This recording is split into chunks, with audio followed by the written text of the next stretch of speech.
So I just thought I'd start by talking about Julius Jones.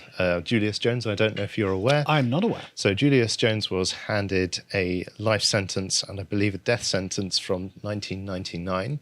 And this week his execution was commuted to life imprisonment.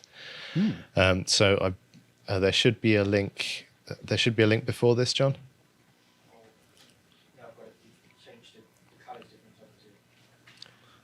So who is Julius Jones? What did he do? So Julius Jones is accused of the murder of Paul Howell, accused and convicted of the murder of Paul Howell there is a fair amount of evidence in the case. At the moment, it seems that social media is very much not in favour of this conviction, and it has been held up as an unjust conviction and an unjust application of the death penalty in leftist circles. However, there is a strong argument that the conviction was just and the evidence is overwhelming. Although this obviously is in not... non-leftist circles, this guy's guilty of this. Right. In leftist circles, he did nothing wrong. But this side of the story is not amplified at all. So I just thought I'd go to... So this website is set up by Paul Howell, who was murdered, his family. If we can scroll down a bit, they have a quote here. For the past 21 years, both the state and federal judicial systems have been involved scrutinising this case. The courts have heard multiple appeals in multiple forms and at multiple levels from Julius Jones. They have found no claim which necessitated the granting of relief. Julius Jones' defence team's only hope now is to create such an uproar through a misinformation campaign as to put pressure on those that grant commutation or clemency. So for that, they turn to celebrities to help spread their misinformation. Athletes and influencers with millions of followers. This wouldn't be the first time, would it?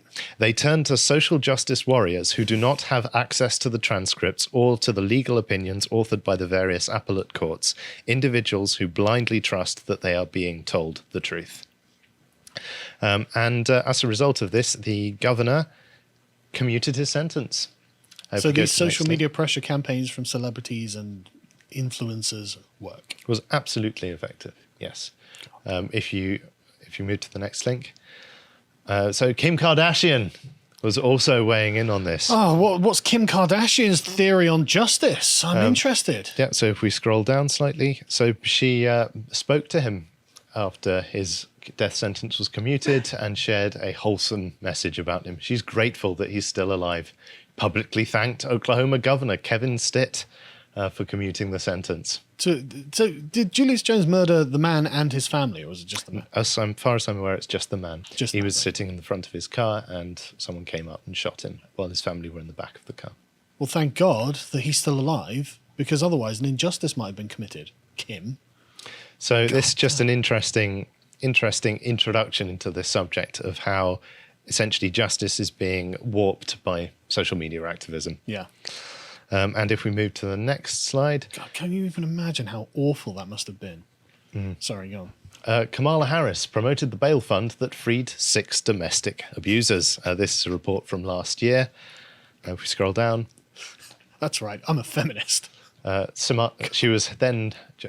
Joe Biden's running mate promoted a bail fund that helped free 5 convicted domestic abusers and 1 accused domestic abuser from jail, a report details.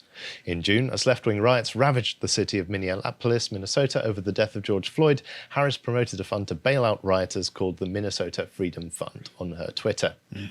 Interesting. This seems like a bit of subversion of the course of justice, doesn't it? When yes. People are able to essentially bail out criminals through crowdfunding. And if we scroll down to the list of 6 men freed by this bail fund, we have 28-year-old Davlin Devont Gates accused of strangling a woman, 31-year-old Donovan Dexter Boone accused of strangling a woman in front of her minor children, 29-year-old Matthew Owens Earl Thompson accused of breaking into a woman's home, 53-year-old Tyrone Thomas Shields accused of punching his wife in the head and threatening to keep beating, 29-year-old Reese O'More Bonneville accused of assaulting his partner, and 40-year-old Marcus Martian Butler accused of assaulting his girlfriend. I think we can all agree that feminism is over. Well, thanks, feminism, because now all of these people are on the streets. Is there a racial dynamic to this? I have not looked into it. I'm going to assume there is. But there may well be a racial dynamic. We shall see. So the American bail system is a bit strange, right? Yes. So to me, it doesn't seem very sensible that you have a system whereby someone can do a crime, and as they stand accused, if enough money is put up, they can just wander around the neighborhood and potentially commit more crimes. It seems a bit strange. So why do they have bail in the US? Let's go to the next slide. So essentially, this system evolved from the Wehrgeld system in Anglo-Saxon Britain. Oh, really? Yeah, so back in the day, if you committed a crime or if you killed someone particularly, then the family of the person you killed were entitled to kill you in response. And that way justice was settled. It was an eye for an eye, a tooth for a tooth. But this was incredibly... Better days, we could say. But this was incredibly socially destructive because after the person was killed, the family would then go and kill someone else who would then come back and kill someone else. And you'd end up with these long-running clan feuds which left everyone dead and miserable. So to settle that system, they replaced this with Wehrgeld, whereby once the crime was committed, you could essentially pay off the debt. I mean, Wehrgeld literally means man payment. Exactly. Yeah. But of course, a lot of the time you couldn't raise the money to start with, so it would come in lots of installments. And this system essentially evolved into a point where it's like the modern British or pre-modern British justice system. On independence, the 13 colonies inherited the British system, which was then personal sureties, whereby third parties promised to pay money if the charged person absconded. And this is very interesting because at that point, you didn't even need to pay money to bail them out. You simply came up and said, if this person goes back on his word and does something nasty or runs and evades justice, I promise I will guarantee him and I will pay the money. But in 1900, America began allowing commercial securities by discarding the long-standing rules against profit and indemnification at bail. So they required the money to be paid first. You could argue there's an economic argument here because it's getting money into the system to be used by the justice system, but I think it's a pretty weak argument. And the article it also strikes me as a kind of perverse incentive as well, because then it's like, well, look, we'll let you go if you just give us money. It feels like a form of institutionalized bribery.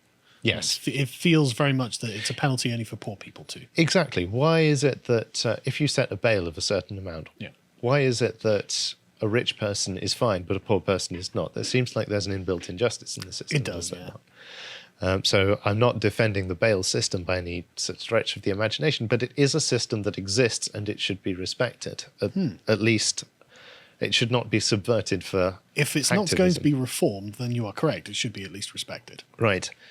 And so this article makes the point that financial conditions in the bail process used to be unsecured financial conditions, i.e. the promises to pay, whereas making them cash sureties turned them into secured financial conditions, which required people to pay something prior to being released from jail. And this is held as an injustice, not just, I think, by the left, but also by many on the right. It's a strange system. But now let's move on to a more recent subject of the bail system. Darrell Brooks, who caused the Waukesha massacre, has a $5 million bail. Now, why he was granted bail at all is an interesting question. If it were me, I would say no bail. Sure. But he has a bail, and it's $5 million. And BLM has started a GoFundMe in Milwaukee, same state as Waukesha, for the exact amount of $5 million. No mention of where the money is going to when it's raised. They're only doing this because he's black. They're interesting. Only doing this because he's black. Okay. Yeah. It's quite remarkable, isn't it? Staggering. And this is not the only one because GoFundMe. Imagine if, like, sorry to interrupt, but like whatever the Norwegian equivalent of English heritage is. Anders Breivik. Yeah, exactly. If they'd created a GoFundMe for Anders Breivik just because he's Norwegian, like, it would have been unbelievable, as unbelievable as this. In fact, sorry, I didn't. Absolutely.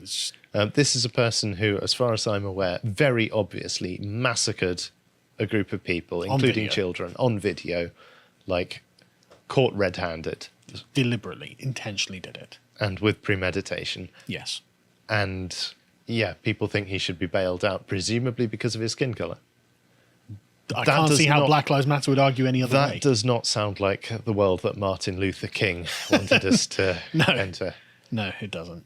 But this is not the only one. GoFundMe had to take down a fundraiser for Darrell Brooks. While many were horrified that he was offered bail at all, him on this one. Those who launched the fundraiser claimed that bail sum indicated that Brooks himself was a victim of a racial justice system. A racist justice system. Oh, that's rich. Yeah. Just staggering. And it turns out that organising or crowdfunding to pay bails of politically sensitive criminals is not new. Let's take a look at the Bail Project. This is the Bail Project. If we just scroll down, I think we should get something more sensible. Just have a description. Freedom should be free. The Bail Project National Revolving Bail Fund is a critical tool to prevent incarceration and combat racial and economic disparities in the bail system. Oh, sometimes incarceration How is it good. works, and if we scroll down a little bit, they have a nice animation. Bail is set, bail is paid, bail returns to fund at the end of a client's case, bail money is used to free someone else. So it's just an organisation to do Someone else being convicted criminal. Right? Mm-hmm. Now, who set up the BLM Bail Fund? If we go to the next slide, we have a Bail Project employee, Holly Zoller, who works as a bail disruptor for the Bail Project. Look at that framing. Mm-hmm. Holly Zoller is a left-wing activist who works as a bail disruptor for the Bail Project, a left-wing non-profit which claims to combat systemic racism by paying bail for accused suspects. Mm-hmm. So at least we know this is a left-wing subversive tactic. Yep. We have, in addition, she coordinates volunteers for Food Not Bombs, a group that provides fresh and shelf-stable food to a community in the centre of Louisville's food desert, and has organised around anti-fascist movements. I recall this Antifa food truck movement. Mm-hmm. Prior to joining TBP, the Bail Project, Holly owned a gardening company, worked as a sous chef and as a professional organiser. Holly lives in Louisville with her 3 daughters. Her 3 daughters. I noticed there's someone missing from here. Yes. So where's the father? And we'll find out about David Zoller and Holly Zoller. But before we do that, there is another link. If we can go to the... no, it's back. It should be between Holly Zoller, the Bail Project, and... Sorry, just tell us about it. Okay, so if you look at who's on the board, the advisors for the Bail Project, we have Sir Richard Branson. Blimey, that's not a name I was expecting. I know, right? Richard Branson is busy bailing out criminals. Apparently so. He's on the board of advisors, according to their website. Now, they may have just put him up here without asking, but I find that hard to believe given some of the other names on here. If that's the case, Richard, you might want to get in contact and get that taken down. Exactly. I think you should. And there's quite a few high-profile names here.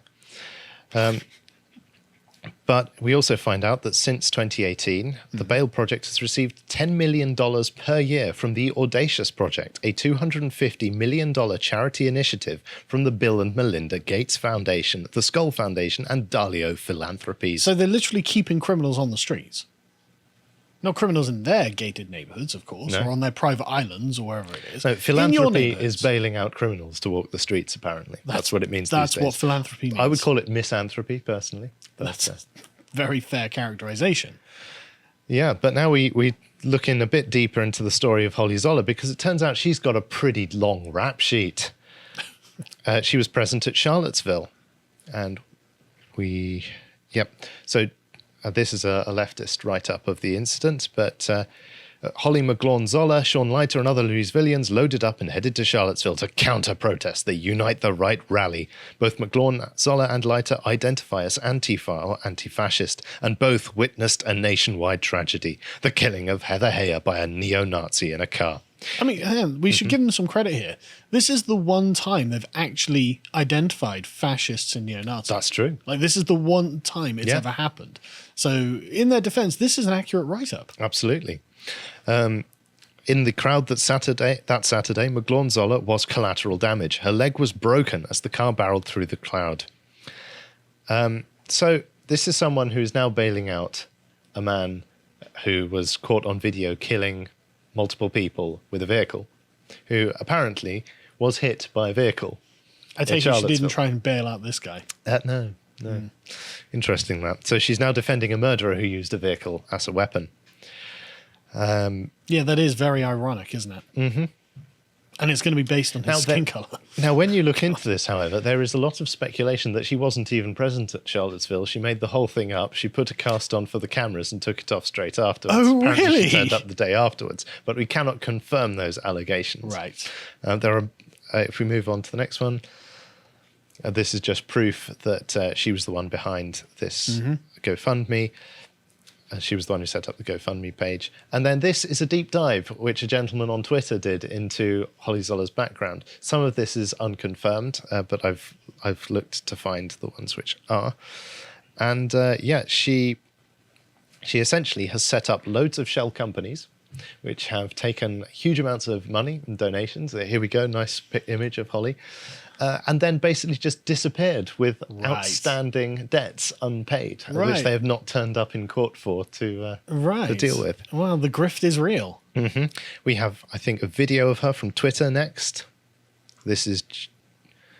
yes, there she is. So there she is in the lorry.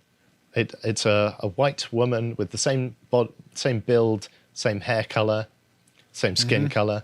Yeah. Throwing weapons out of the back of a rented U-Haul van to a load of Antifa protesters. Yeah, how interesting. Where's the food?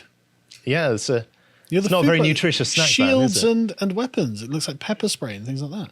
Mm. It's very interesting. Yes, but despite being they've already been painted up. Someone has organised this. Oh, and done it's this fully organised. This totally prepared. Mm. It turns out she's a serial entrepreneur, though. If we go to the next one, serial entrepreneur. Here we go. There are 6 Holly Zollers with 6 different ones, and I verified these are all the same person. Yeah. We have Louisville Books to Prisoners Incorporated, set up in 2017.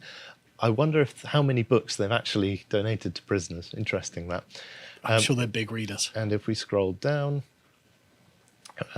we have the Bail Project, Inc., which she's registered for. We have the Carmel Foundation, Victory Gardens of Kentucky, which is an anarchist gardening corporation. Oh, is it? I don't think they've made many gardens. And if we scroll down, there should be 2 more at the bottom. No, that's it. So, yeah, she's set up a load of things. She's been busy. And allegedly, in her divorce, which is ongoing, the net worth of the couple is estimated at millions of dollars. Oh, I wonder how they got that. Without working a day in their lives. It's very profitable to be an anti-fascist activist, it seems. Yeah, and then we also have a comment from Ron DeSantis here, which I think we should just listen to. If we can go to the start, he's got a pretty base take on this. Is that how it works? The SUVs, they just drive by themselves? This just kind of happened? And they say, oh, this was a big accident. You never actually hear the discussion about who committed this, what was the motivation.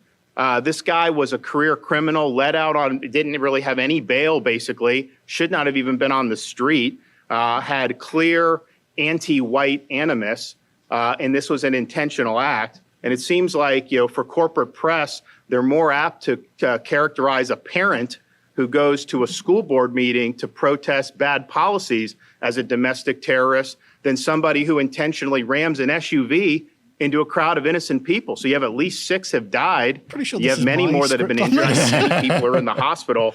And so let's just be clear. This was not a car just driving in. This was an attack by a felon who did that, who should not have been on the street. And we'll see what the actual motivation was. It very well may have been in response to what happened with Kyle Rittenhouse. And you have to wonder if that's the case. Almost assuredly, this guy's view of Rittenhouse was colored by all these media lies. He brought a rifle across state lines. That's a lie. They said that the initial altercation with Jacob Blake, that Blake was unarmed. That's a lie. They covered up Blake's criminal history. And then they said that Rittenhouse shot. And first of all, when you're self-defense, it doesn't matter, kind of what race. But they would say that he shot. Yeah. Most people didn't know that he shot 3 white people. People thought. So that's what the media has been doing. And they tend to point a target on law enforcement's back.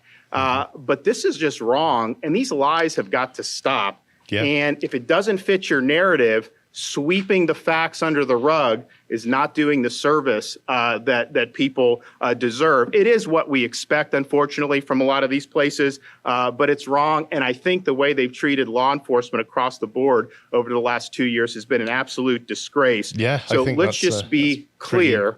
They are not wanting to. So that sounds brilliant like statement from Ron DeSantis. Sounds like every word the Cole true. Position. Yeah. Yeah.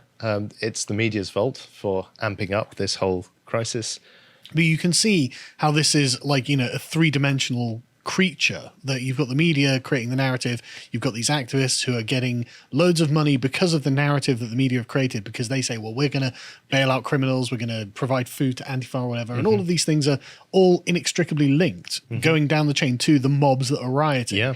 And so the funding is introduced by the billionaires, and you can see how this entire organism exists. And speaking of inextricably linked to entire organisms, you'll be stunned to find that 2 of the employees of the Bail Project are Soros Justice Fellows from the Open Society Foundation. And I've put a reference in the description to the full list of 453 past and present Soros Justice Fellows, if any of our viewers want to have a look and see if they recognize anyone. But that's my segment. I would not be surprised by any of that. Yeah. So completely expected. If you enjoyed that segment from the podcast, The Lotus Eaters, you can go to lotuseaters.com and sign up to get access to all the premium content we have on the site. Yeah, we've got absolutely loads of that because we've been doing this for over a year now. So we've got a massive library of content that we're really, really proud of. We've got loads of premium articles, which we have written by our in-house writers and external writers, such as this one by Hugo, which is talking about the great narrative of the World Economic Forum and how it's falling apart. The cracks are becoming visible. And we also have, for silver tier members and above, an audio track read by Jonathan Crow, who's a very, very good speaker. And this makes it easier for you. We also have our regular series, such as Contemplations, like this one, where I debate Josh about whether free will is an illusion or not. I am very firmly on the free will exists side of things, and Josh is wrong, but you can find out why if you go and sign up. We also have the epochs that Bo and I do, which is fantastic. At the moment, we're halfway through, well, 2/3 of the way through the series on Belisarius. Do you know who Belisarius is, Callum? Go to Reconquered Rome. Yes, he did. And We lost it. it's honestly a genuine tragedy, and it's a really sad tale, and we're just at the apex of his conquests at the moment, but next week we'll get to enjoy the tragedy of it. It's really sad. But we also do loads of other stuff, like interviews that we did, one recently with Philip Tanzer, who's a men's rights activist and conservative activist. And in this second one, we end up talking about the sort of metaphysics of masculinity. What is it you're trying to uphold by being a man? And I think it's important. Lots there to learn. And he's a very interesting thinker anyway. We also have the book club, which is fantastic. We're about to record another one now, but this last one we did was Niccolo Machiavelli's The Prince. So if you want to get the most out of these books, you can join us there, because we've done a lot of work studying these. And we also do premium podcasts covering sensitive subjects, such as what happened to the January the 6th rioters. And we do slightly more academic ones, such as this next one about the origins of intersectionality. Where does the term come from? What's the point of it? Well, I went and read everything that Kimberly Crenshaw wrote about it, and, well, it's not good news, frankly. In addition, you can also follow us on any of the social medias, such as Getter.com, so you can follow us there at LotusEaters_com, and also you'll be speaking at the Counter Conference conference. Yes. The Counter Conference at the London O2 on December the 8th. Yes. I'm going to be speaking on a panel with Jason Miller, Lawrence Fox, and a few others. It's going to be fantastic, so come down and see us there. Anyway, if you'd like to get access to all that premium content or follow everything we do, please sign up at lotuseaters.com. Thank you and goodbye.